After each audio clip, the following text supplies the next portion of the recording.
when I sit down and say, no, but this is, you just go here, you go here, you go here, and it actually happens when I implement them. And people at the beginning always tell me, oh my gosh, you make it sound so simple.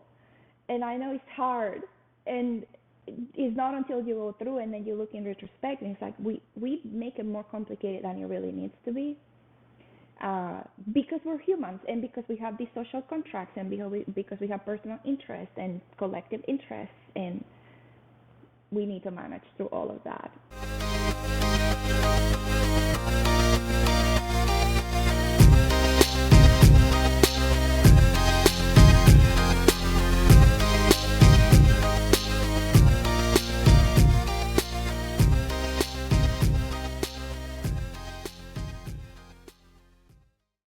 Welcome back, everybody. This is the Brainwave Exchange podcast. I'm Jason Davis Cook, joined as always by the unparalleled Anthony Torres. Anthony, how are you today?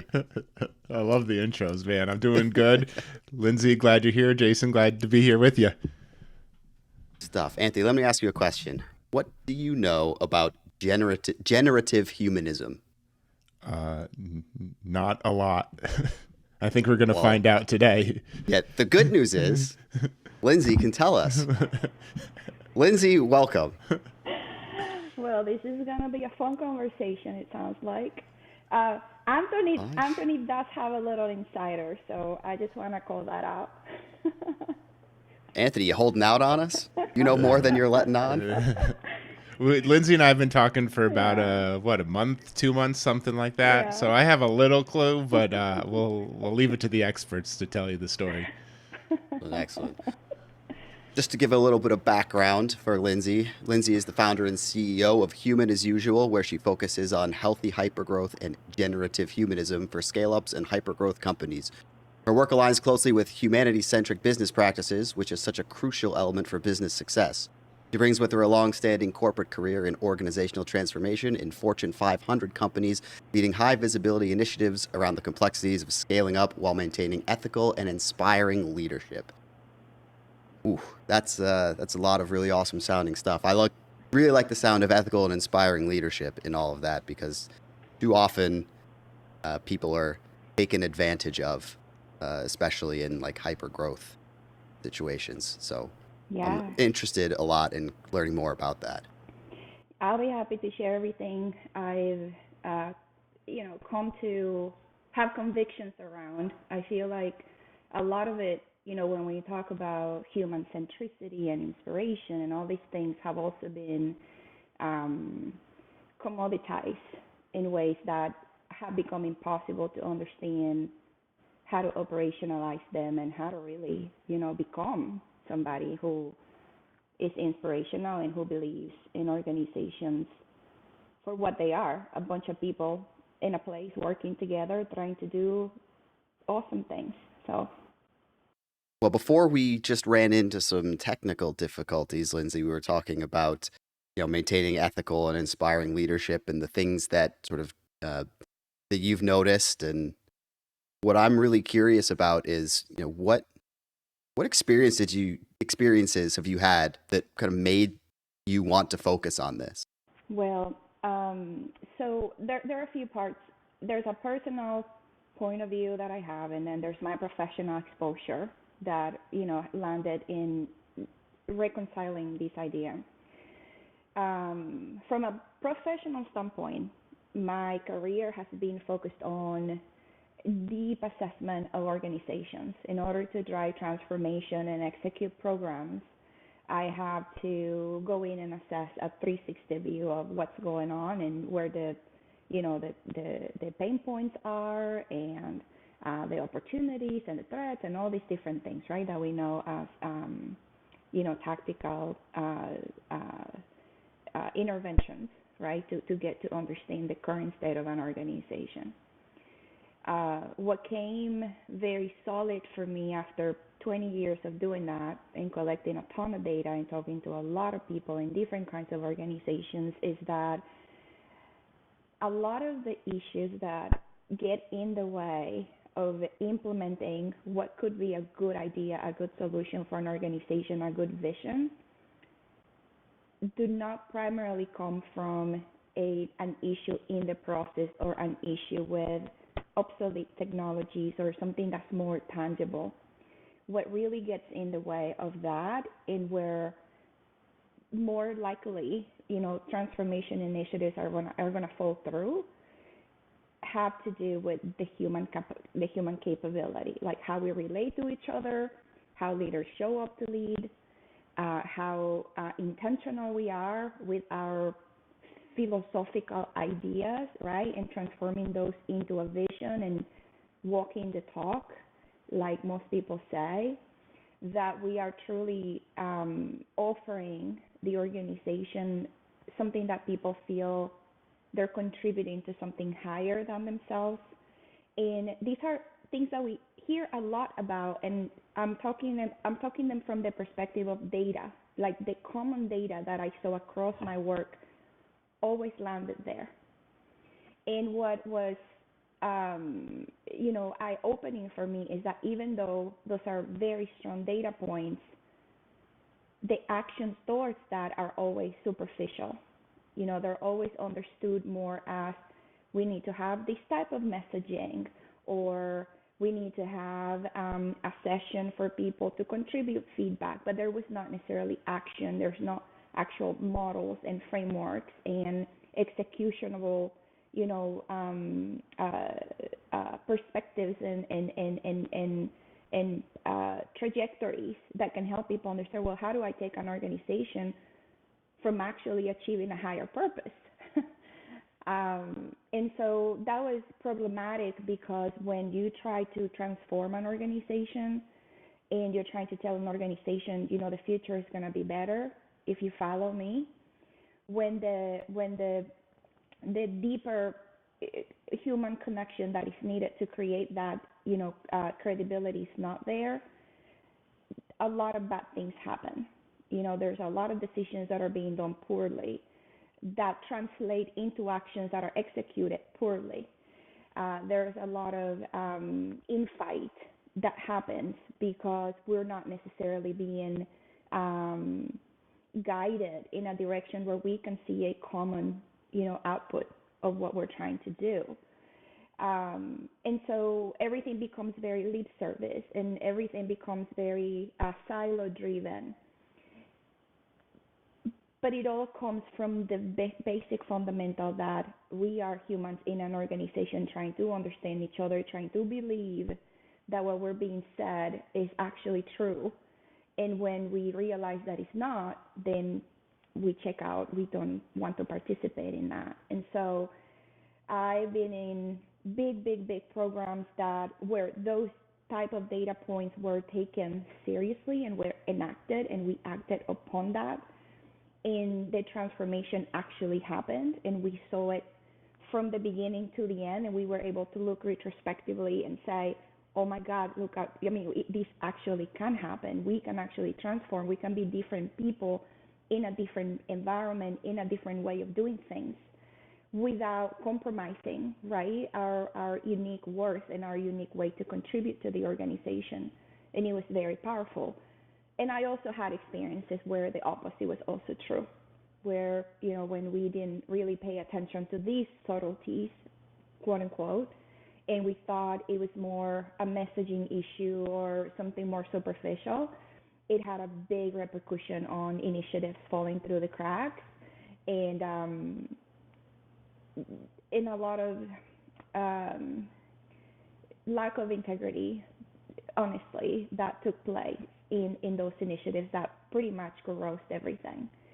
And so from an academic perspective, I also have my own frame of reference. I have spent about 10 years in academia studying applied behavioral sciences specific to organizations. And that has given me also an opportunity to digest and reconcile and research and put together some common knowledge, as well as different types of angles to see these issues in which you could actually execute, right, in a more profound way, which has also changed my perspective over time. And then personally, obviously, I've been part of, massive organizations, various types of teams, I've been the recipient of transformation and change and, expectations and performance. And I, as a recipient of that, also have my beliefs and the way in which I think we as humans need to be conducted in an organization. And I decided to put it all together into Human as Usual so that we could have a proposed approach to how to really address those things when it comes to the stage of hypergrowth in particular, which to me, from an organizational life cycle, it should be an inspiring and exciting milestone for an organization to grow into, and it should not become a risk of failure like it is in those kinds of high growth environments. Yeah, Jason and I have both been a part of a couple of hypergrowth companies, and it's been interesting to see what you said. Like something that maybe we'll talk about in just a minute, that we've talked about in the background was those different tensions that companies will experience at various points in their growth. So it sounded to me from all of what you just said that like a company might be inclined to try and look externally and say, here's some, you use the word superficial, right? Like here are some factors. Our tech is bad, the market's bad, something else is wrong. But instead what you're saying is we got to look internally, and it's a culture thing. And the leadership team needs to be thinking about culture in order to like have a successful growth strategy. Did I say that right? I think culture is one component. I personally don't use a lot the word culture because that means a lot of things to a lot of people, and the definition of culture varies depending on who you're talking to. But in an essence, yes. I mean, we are co-creating, right? A set of rules and behaviors and ways in which we share values. That gives identity to the organization. That's when we walk into different organizations, we kind of feel like we fit in or we don't, right? Because organizations have developed a personality in a way. So that kind of personality is what a lot of people refer as culture. But to me, it's more profound than just saying, these are our set of values and this is what we expect to do in this organization. It's more about building, co-creating that identity together, which is what eventually happens. The only thing that an organization can do is prescribe, this is our idea of what this company is supposed to be about. But at the end of the day, it is our interactions and the way in which we show up that shape up the identity and the personality of the organization, which, likely we will adopt and turn into, or we will reject and get out of. So that's one big component of it for sure. Got it. It just reminded me of the conversation we had with Michelle a couple of weeks back, where she was trying to say like, hey, if you want to have a emergent culture, you need to like have the environment set up such that people are willing to participate, like they feel like their ideas will be heard, that they'll be treated respectfully, like that sort of thing. So this dovetails nicely with that conversation. There's a large part of this that falls into people trying to foster an environment of psychological safety. Like you as an employee of a big organization, like Anthony was just saying, you need to feel like the environment is allowing you to kind of be yourself and do what you feel is in the best interests of that company identity or moving the company forward. And you need to feel like you're supported, I think, at all levels of the company from the top to the bottom. And it also sort of reminded me of this book that I just read for my current job. It's called Who You Are is What You Do. And it's basically trying to say that from the very top of a company all the way down, you can put all of these values on paper as much as you want, but unless you actually act in accordance with those things, then you're never going to be able to build that strong company. They use culture, but that strong company identity, because the CEO doesn't live out the values that he's trying to drive into the organization, then everyone below the CEO is going to say, well, if he doesn't have to do it, I don't have to do it. And then everything just kind of devolves into factions, basically. Everyone, you know, does things that mimic the people around them. And so you don't have that strong identity. And so you lose any kind of direction, any kind of cohesion, and it just falls apart. Yeah. I mean, you're touching on two things that I have a lot of pet peeves around. I can share a couple of points of view there. One is when we talk about values, and there are your personal values, right? Those things that drive you to do what you do and to be who you are and to develop the beliefs that you have in life, which turn into some non-negotiables eventually, right? It sets your integrity lines for what you're willing to accept or not. And then there are company values, which are no other than a social and psychological contract with each other in the environment that we are in. So I think those two things sometimes are conflated. Like we think when we talk about company values, is somewhat the same as personal values, and we have to align with those values. But it's an important distinction because when we come into work in an organization, we don't decide. We can contribute to the values of the organization, but individually, we don't decide what those values that we are contracting for are, right? That is where it's important to understand how those collective values become a socially constructed culture. Because now we're all going to aim to contribute from our personal standpoint to participate in that collective expectation, right? If the value is, for example, act as an owner, it's a common value that we hear, right? You have to act like an owner. You have to have an owner mentality. Well, that is a social contract. We all are supposed to show evidence that we believe that we can treat this company like we are owners. But from a personal standpoint, that same value may have a different connotation. Because for me to act like an owner may mean I'm going to work 60 hours a week and I'm going to give my life to the company. And for you, that might mean I'm going to save money to the company, right? So we don't have those exact collective conversations to understand what your frame of reference is in respect to mine. And so we're going into those organizations unconsciously throwing in our best effort most of the time to build those collective values that we then call cultures. And you're making a very fair point about, leading by example and modeling. I mean, that is the eternal dilemma of every organization, right? Do we have leadership congruency? And are people practicing what they preach, and are leaders truly, genuinely coming from a place of leadership where driving values and higher purpose and, integrity and ethics and dignity and all those big things are true and genuine and are embedded in the organization, in the way we act, in the way that we respond to dysfunction, in the way that we respond to the lack of psychological safety, for example. But the reality is, and based on data, and this is data that we all know collectively where we work and where what we hear out there, is that more likely than not, leaders are not going to show congruency. They're going to say very cool things,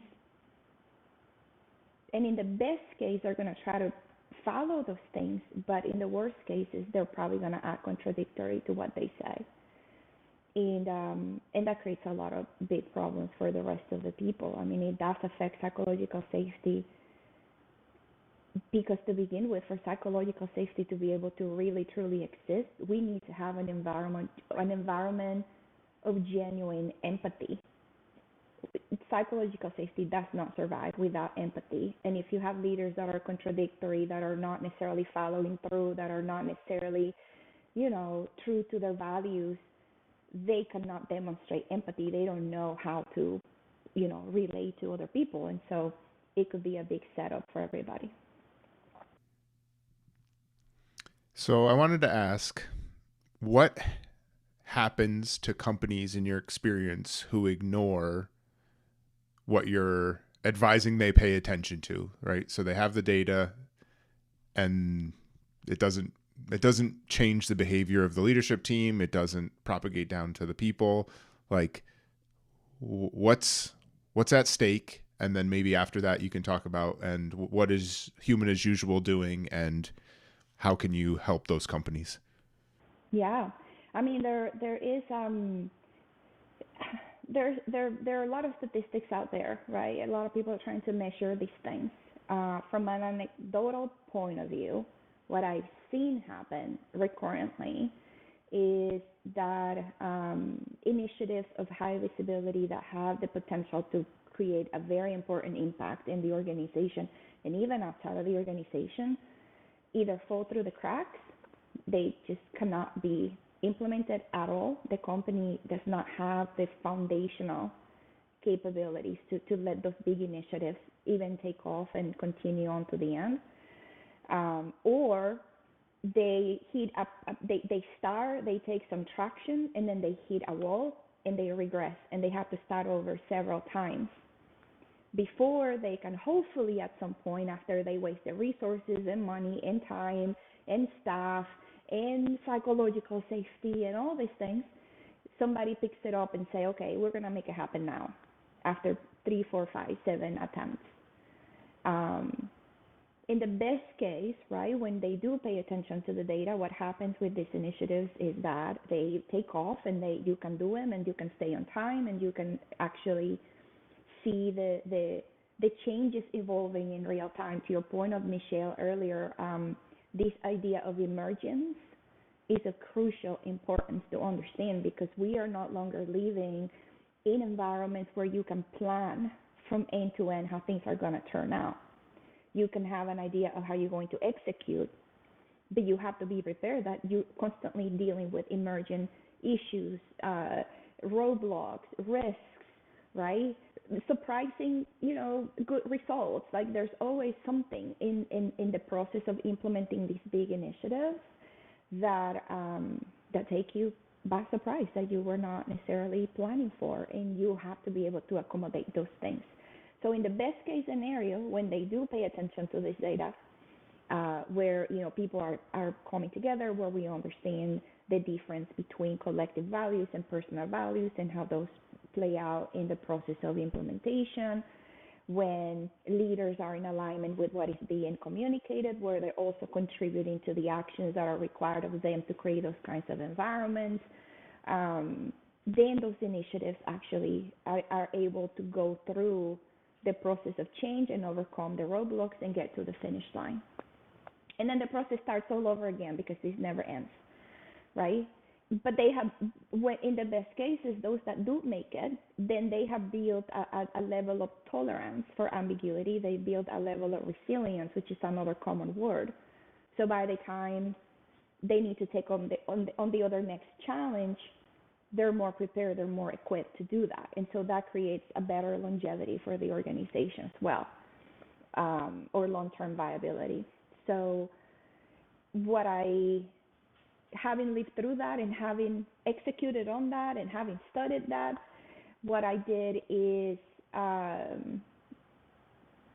created a methodology, a framework, and a number of interventions to support organizations in hypergrowth, because what I noticed is that there are a lot of parallels. When organizations get to a tipping point where they already proved themselves, they have a great product, they already proved themselves, they have a market for that product, they're already making a little bit of money. Now they see the potential, right? They can expand, they can bring all this stuff to more people, they can make a lot more profit. But they are going to go through the same trajectory, and it's very predictable.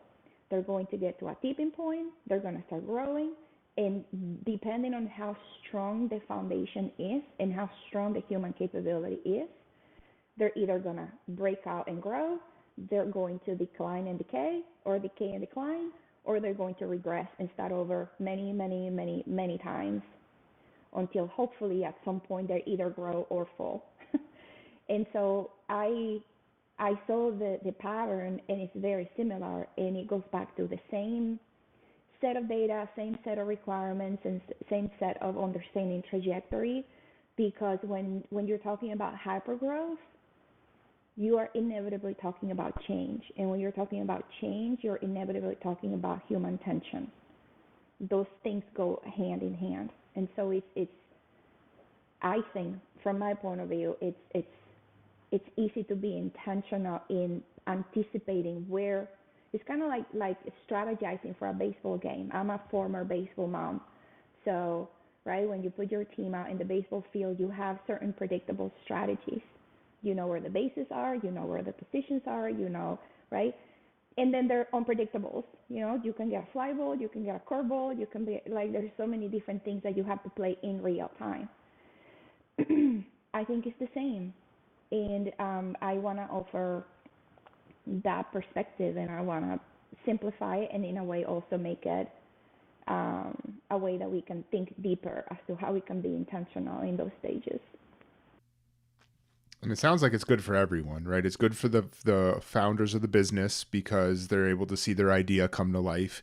It's good for the people who work at that business because they were bought into some mission. Well, not in all cases, but I think at least for me, if I'm going to work somewhere, I care deeply about the mission and why I'm going to show up for work every day. And so then it puts the leadership and the employees in alignment. It's good for all the people who stand to benefit from the products that they produce, right? So I get it. It seems hard, and I'm glad you have a blueprint and a plan for how to help companies follow and achieve hypergrowth. I think that's funny that you say it seems hard. You know that I've gotten feedback like that throughout my career. When I sit down and say, no, but this is, you just go here, you go here, you here, and it actually happens when I implement them. And people at the beginning always tell me, oh my gosh, you make it sound so simple. And I know it's hard, and it's not until you go through and then you look in retrospect and it's like we make it more complicated than it really needs to be. Because we're humans, and because we have these social contracts, and because we have personal interests and collective interests, and we need to manage through all of that. And so, but I do think it's comprehensive, but I also think we can be anticipatory in a lot of those things more than we actually are. Jason, what do you got? Yeah, sounds like you have a lot of data that shows that the things that you try and teach these companies works, and that kind of avoiding those things is going to lead them down paths they probably don't want to go. Why is it that every company doesn't do these things just as the default if that's sort of proven to get you going in the right direction? I mean, in a way, that's a good thing for me because I can go there, and so we're cool there. But that's out of joking. I think it's because that's a great question. I may need to come with some perspectives on the fly here because I've never really considered right the why each company or each organization decides to approach things in their own way. I think it's natural too, right? Every company is going to have a composition of ideas and perspectives, and everybody's going to throw something at the table that works, right? And then there's a matter of reconciling those ideas and executing them to the best of our abilities. I also think there is almost an unhealthy spectrum of offers of what the magic pill is, which is sort of dangerous for somebody coming in with yet another proposal. But a lot of the things that I consider sort of unhealthy continue to feed into the rhetoric of lip service of, the things that are magic pills and work but are not executable in the long term. And companies are adept to going fast and profit over people, and we need to crush it, and there's competition, and there's internal competition, and everybody has a different motive to attach to what they're doing within the organization. So this is going to cost me a promotion, or this, right? So there's all those complexities that create that sort of dynamic way to approach an organization. But I also think it's a little bit of the lack of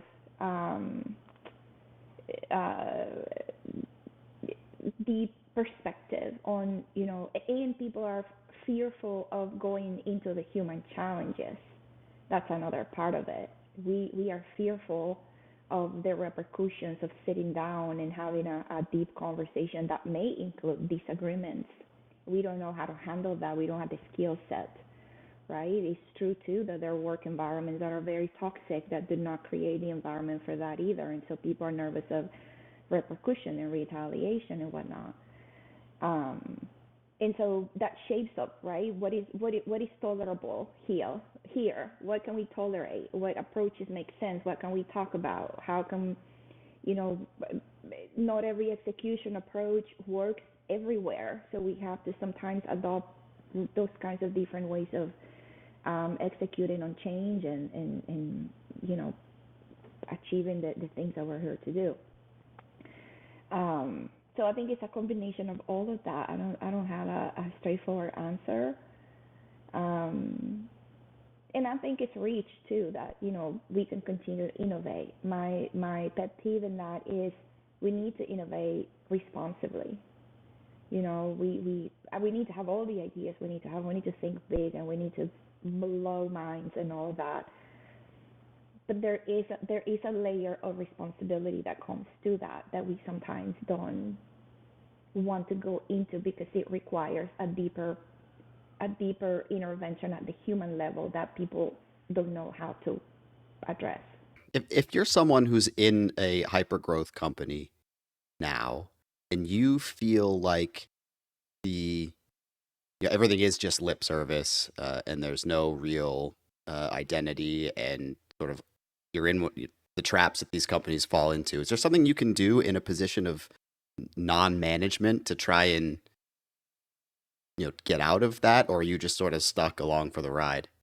It depends.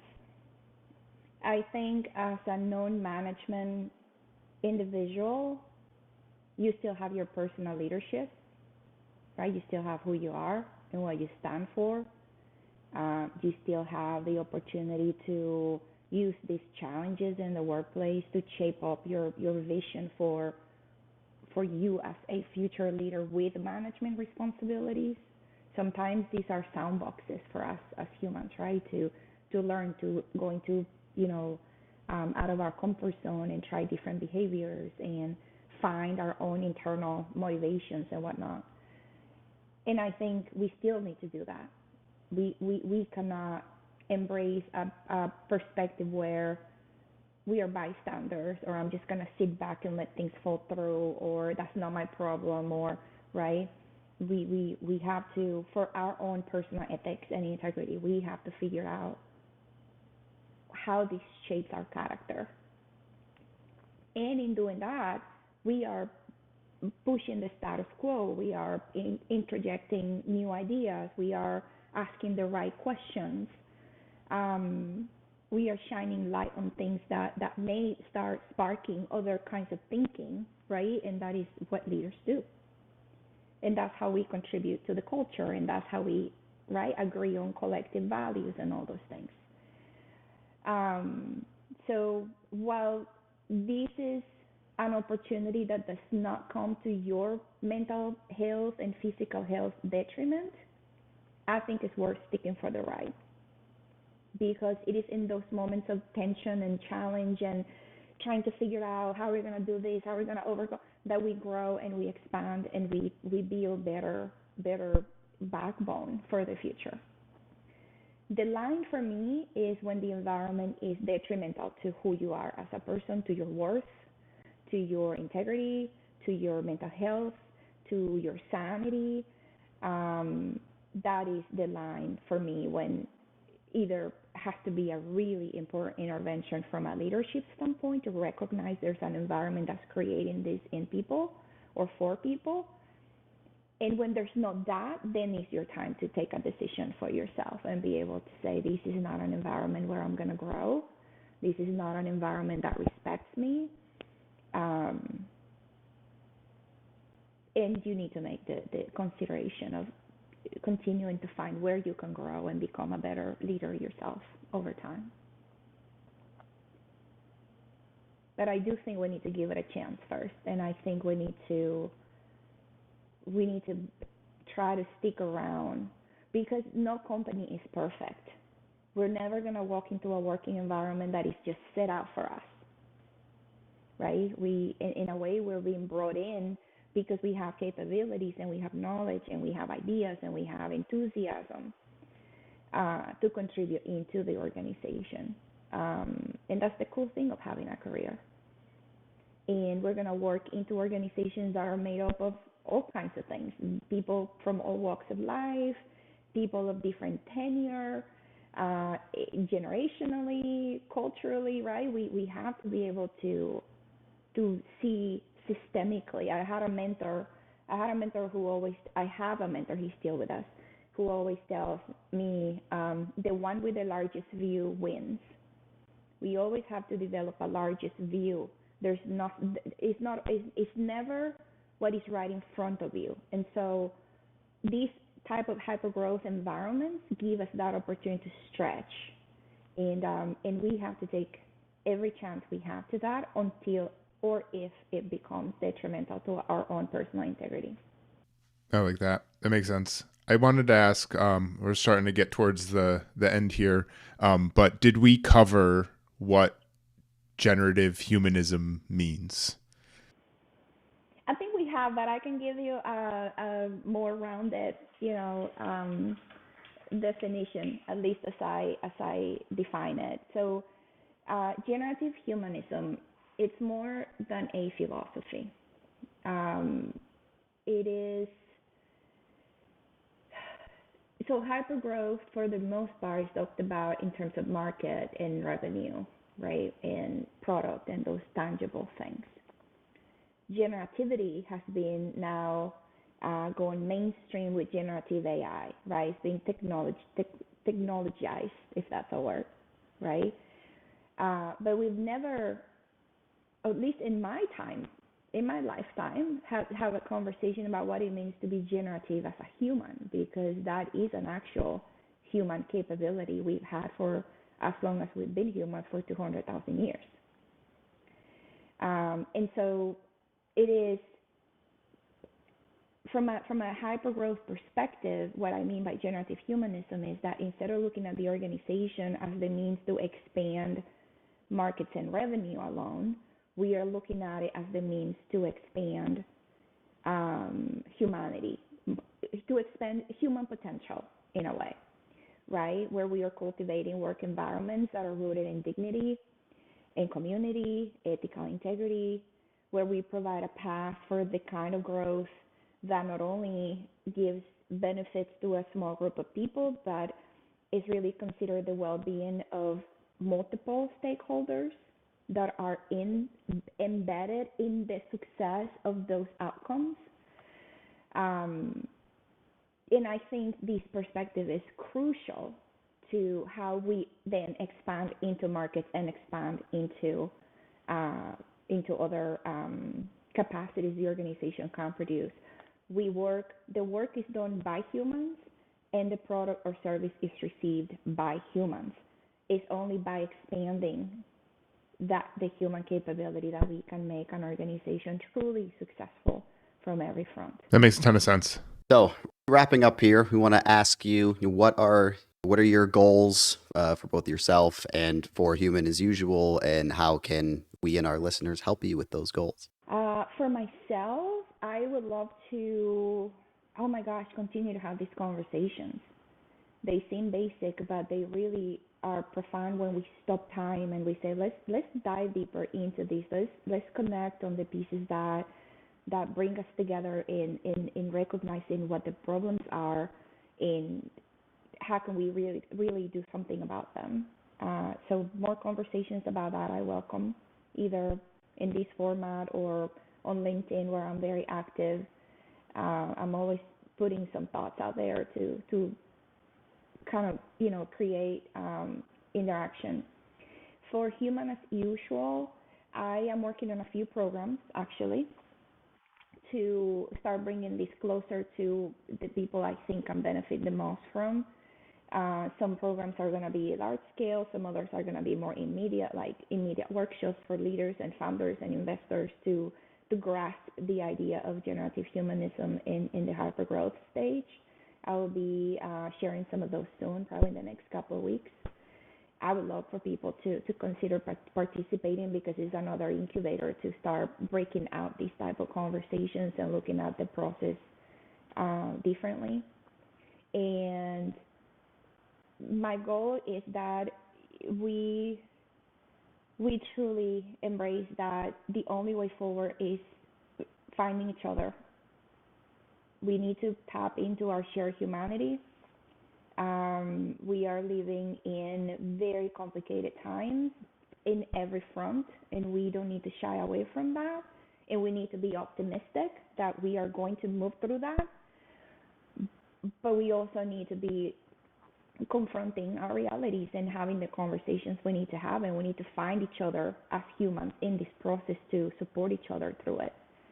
So that is my ultimate goal as a human being on this earth. That's awesome. I mean, humans are, I think, the most valuable resource, and we don't always treat them as such. So, keep on fighting the good fight for humans. I was gonna say, I say in some of my marketing, which is not marketing, is what I really truly believe is that humans are the most sophisticated technology to ever exist. So I like that. Everything that we know today about artificial intelligence is artificial because it was copied from us. Everything that we see manifesting out into artifacts into the world is coming from our own engineering. And so I want to reclaim that right to stick with that and show up in the world as the best human we can be. Very, very awesome. Lindsay, thank you so much for taking the time with us today. It was such a really, really intriguing conversation, some really good topics there. And yeah, keep on working for the best of humanity. Well, thank you so much. Yeah, thank you for having me. Till next time, everybody, thanks for tuning in to another episode of the Brainwave Exchange podcast. Be well.